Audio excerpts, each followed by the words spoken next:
Hi, என்னோட பேர் Muthu Solaippan. Welcome to my channel. So நீங்கள் வந்து ஒரு பிஸ்னஸ் ஓனராக இருக்கீங்க.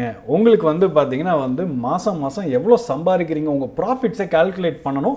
ஆனால் அதை பண்ணுறதுக்கு உங்களுக்கு கொஞ்சம் கஷ்டமாக இருக்குது, இல்லை அது உங்களுக்கு அதை பற்றின நாலேஜ் இல்லை, அதனால கொஞ்சம் பயப்படுறீங்க, இல்லை அந்த டாப்பிக்கே முடிஞ்ச வரைக்கும் அவாய்ட் பண்ணுறீங்க. ஏன்னா அதை பற்றி உங்களுக்கு ஒரு புரிதலே இல்லாமல் இருக்குது அப்படின்னா உங்களுக்காக தான் இந்த வீடியோ. இந்த வீடியோவில் பார்த்தீங்கன்னா ரொம்ப பேசிக்காக, அதாவது அக்கௌண்ட்ஸ் பேக்ரவுண்டே இல்லைனா கூட நீங்கள் ஒரு பிஸ்னஸ் பண்ணுறீங்க அப்படின்னா நீங்களே எப்படி ப்ராஃபிட்ஸை கால்குலேட் பண்ணலாம். மாதம் ப்ராஃபிட் எவ்வளோ இருக்குது, இயர்லி எவ்வளோ இருக்குது, ஹாஃப் இயர்லி எவ்வளோ இருக்குது, இல்லை குவார்ட்டர்லி எவ்வளோ இருக்குது, நீங்களே கால்குலேட் பண்ணுறதுக்கு ரொம்ப எலிமெண்ட்ரியான ரொம்ப சிம்பிள் மெத்தட் தான் உங்களுக்கு நான் சொல்ல போகிறேன் எப்படி பண்ணணும் அப்படின்னு சொல்லிட்டு. இன்கேஸ் உங்களுக்கு அக்கௌண்டிங் பேக்ரவுண்ட் இருக்குது, இல்லை உங்களுக்கு இதெல்லாம் தெரியும் அப்படின்னா நீங்கள் இந்த வீடியோவை தாராளமாக ஸ்கிப் பண்ணலாம். ஸோ இதுக்கு தேவைன்னு பார்த்தீங்கன்னா ரொம்ப சின்ன சின்ன டேட்டா பாயிண்ட்ஸ் தான். ஒரு சில பேசிக் டேட்டாஸ் இருந்தாலே நீங்களே எவ்வளோ ப்ராஃபிட் உங்கள் பிஸ்னஸ் சம்பாதிச்சிருக்கு அப்படின்னு சொல்லிட்டு நீங்களே கால்குலேட் பண்ண முடியும். பொதுவாகவே இது மாதம் பண்ணுறது எப்போவுமே நல்லது. ஸோ அதை எப்படி பண்ணலாம் அப்படிங்கிறது நம்ம ஒரு எக்ஸல் ஷீட்டில் போய் நம்ம பார்ப்போம். So first and foremost thing நம்மளுக்கு என்ன தேவை அப்படின்னு பார்த்தீங்கன்னா நம்ம என்ன சேல்ஸ் பண்ணியிருக்கோம், ஸோ சேல்ஸ் எவ்வளோ அப்படிங்கிறது நம்மளுக்கு டேட்டா நம்மளுக்கு தேவை.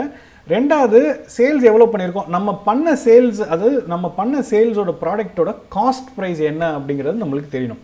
பட் இது கொஞ்சம் காம்ப்ளிகேட்டட். நம்ம டேரெக்டாக நம்ம பண்ணதுக்கு, ஏன்னா ஒரு ப்ராடக்ட்டுக்கு 10% இருக்கும், ஒரு ப்ராடக்ட் 5% இருக்கும், ஒரு ப்ராடக்ட் நீங்கள் விற்கிறதுல 15% இருக்கும்.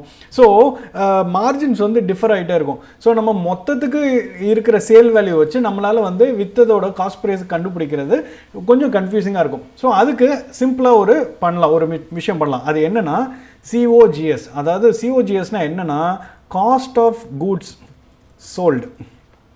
சரிங்களா?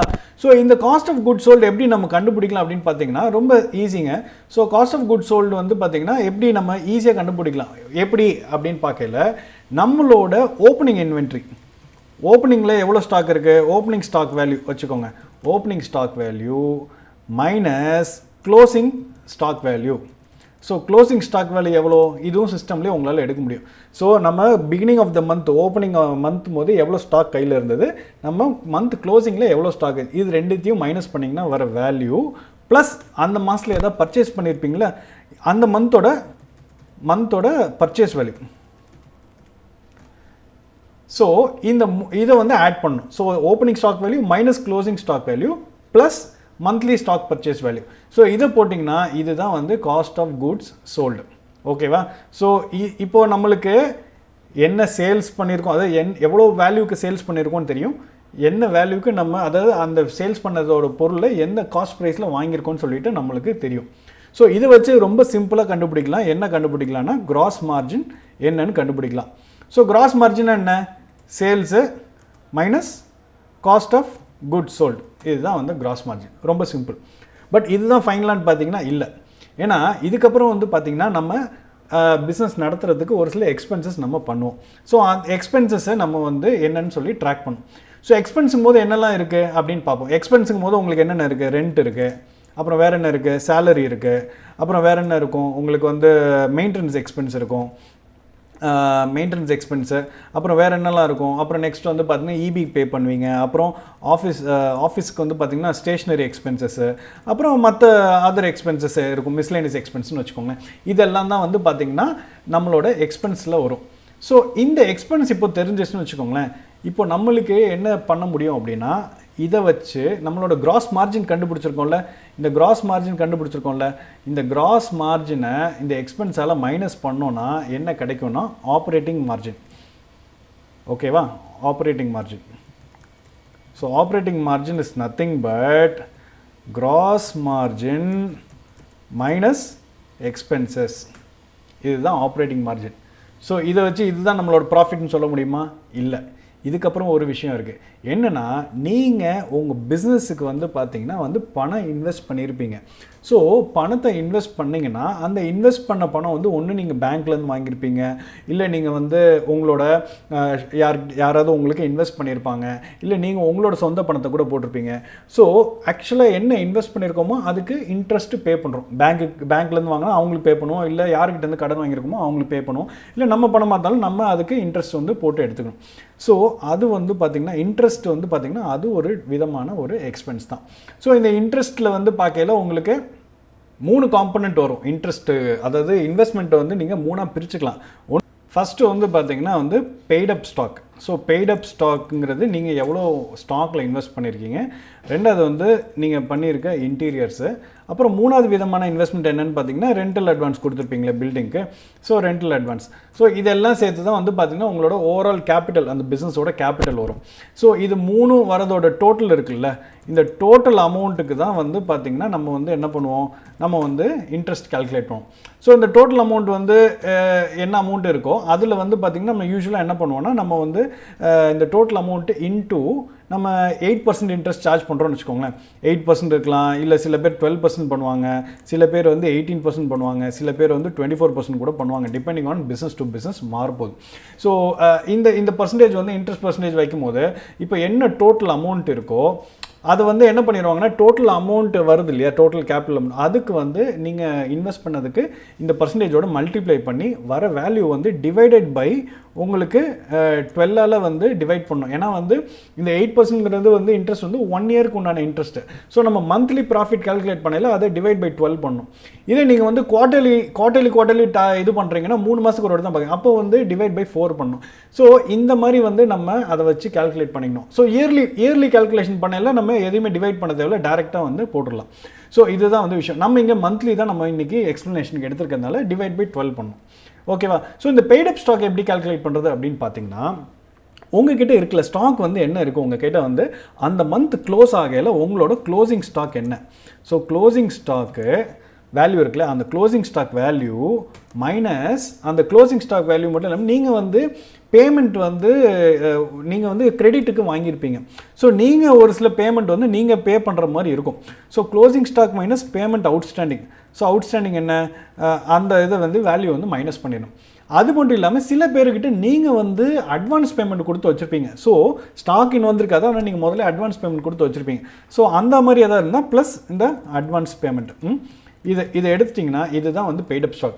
ஸோ உங்கள்கிட்ட இருக்கக்கூடிய ஸ்டாக்கில் நீங்கள் எவ்வளோ அமௌண்ட் நீங்கள் இன்னும் பே பண்ண வேண்டியது இருக்கோ அதை ரெண்டுத்தையும் மைனஸ் பண்ணிங்கன்னா அதில் வர வேல்யூ, அதே மாதிரி நீங்கள் எதாவது அட்வான்ஸ் பேமெண்ட் பண்ணிங்கன்னா அதை ஆட் பண்ணிங்கன்னா வர வேல்யூ தான் வந்து பெய்டப் ஸ்டாக். நீங்கள் உங்ககிட்ட இருக்கக்கூடிய ஸ்டாக்குக்கு கையிலேருந்து கொடுத்த காசு இவ்வளோ தான்.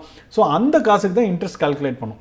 ரெண்டாவது இன்டீரியர்னா என்ன, இன்டீரியர் நீங்கள் நல்லா செலவு பண்ணியிருப்பீங்க, ஆஃபீஸ் இதுக்கோ இல்லை ரீட்டைல் ஷோரூம் வச்சுருக்கீங்கன்னா இன்டீரியர் செலவு பண்ணிங்க, ஃபர்னிச்சர், ஃபிக்சர், லைட்ஸ் இதெல்லாம் போட்டிருப்பீங்க. ஸோ அதுக்கு என்ன போட்டிங்களோ அந்த அமௌண்ட் எடுத்துக்கணும். அதே மாதிரி ரெண்டல் அட்வான்ஸ் என்ன போட்டிங்களோ அதையும் எடுத்துக்கணும். ரெண்டல் அட்வான்ஸ் பொதுவாக 6 மாதம் இல்லை 10 மாதம் அட்வான்ஸ் கொடுத்துருப்போம் ரெண்ட்டுக்கு. ஸோ இதெல்லாம் சேர்த்து வரது தான் வந்து இங்கே பார்த்தீங்கன்னா இந்த டோட்டல் அமௌண்ட். ஸோ அதுக்கு நம்ம 8% 12% வாட் எவர் இன்ட்ரெஸ்ட் அமௌண்ட் நீங்கள் போட்டிங்கன்னா அது டிவைட் பை 12 பண்ணி வர வேல்யூ தான் வந்து இங்கே நீங்கள் இன்ட்ரெஸ்ட் அமௌண்ட்டை வந்து போடணும். இது வந்து கிராஸ் மார்ஜின் இல்லை, சாரி, இது வந்து gross profit. So gross profit. அதே மாதிரி இது வந்து பார்த்திங்கன்னா ஆப்ரேட்டிங் ப்ராஃபிட். ஸோ ஃபஸ்ட்டு வந்து sales minus cost of products இது ரெண்டுத்தையும் மைனஸ் பண்ண வர்றது கிராஸ் ப்ராஃபிட்டு. அப்புறம் என்ன எக்ஸ்பென்ஸ் இருக்குது, நம்ம மந்த் ஆன் மந்த் இருக்க எக்ஸ்பென்ஸ், அதை வந்து அந்த கிராஸ் ப்ராஃபிட்லேருந்து மைனஸ் பண்ண வர்றது ஆப்ரேட்டிங் ப்ராஃபிட். அந்த ஆப்ரேட்டிங் ப்ராஃபிட்லேருந்து இன்ட்ரெஸ்ட் சார்ஜஸ் என்னவோ அதையும் ப்ளஸ் அடுத்தது வந்து பார்த்தீங்கன்னா டிப்ரிசியேஷன்.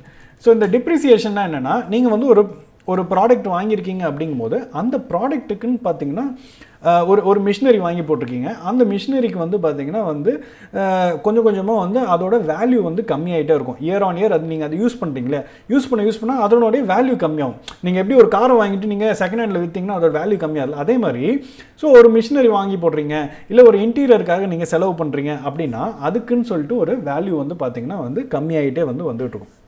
ஸோ இதுக்கு ஒரு ஜென்ரல் தம்ப் ரூல் என்னென்னா, நீங்கள் இப்போ ஒரு 1 லட்ச ரூபா நீங்கள் வந்து ஒரு இன்டீரியர் பண்ணி உங்கள் ஆஃபீஸ் பண்ணி 10 லட்சம் வச்சுப்போம். 10 லட்ச ரூபா நீங்கள் இன்டீரியர் பண்ணியிருக்கீங்க ஆஃபீஸுக்கு அப்படின்னா அந்த 10 லட்ச ரூபாயை வந்து யூஸ்வலாக எப்படி பண்ணுவாங்க அப்படின்னா 25% ஒரு ஜென்ரல் தம்ப் ரூல், சரிங்களா?